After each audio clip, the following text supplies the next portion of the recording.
অনেকের মনে প্রশ্ন, আমরা কেন হাত জোড় করে নমস্কার করি? নমস্কার অভিবাদন সূচক শব্দ। দুজন পরস্পরকে জানান পরিচিত অপরিচিত প্রায় সমবয়সী বা সহকর্মীদের মধ্যে বিনিময় হয়ে থাকে।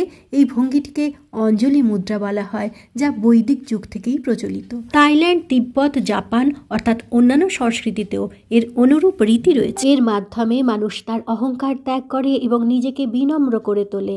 এটি আত্মসমর্পণ ও শ্রদ্ধার প্রতীক।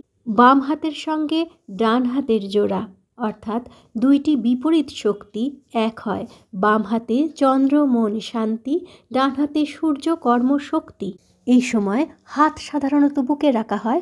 বুকের মাঝখানে হৃদয় চক্র অবস্থিত, যা প্রেম, ভক্তি ও করুণার কেন্দ্র।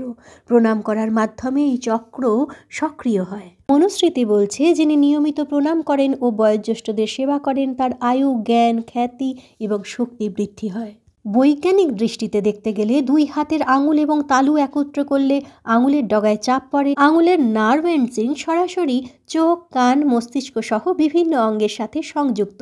এই চাপ স্নায়ুকে সক্রিয় করে এবং শরীরে ইতিবাচক সংকেত পাঠায়। এই সময়ে প্যারাসিম্প্যাথেটিক নার্ভাস সিস্টেম সক্রিয় হয়, যা রক্তচাপ ও হার্টবিট নিয়ন্ত্রণে সাহায্য করে।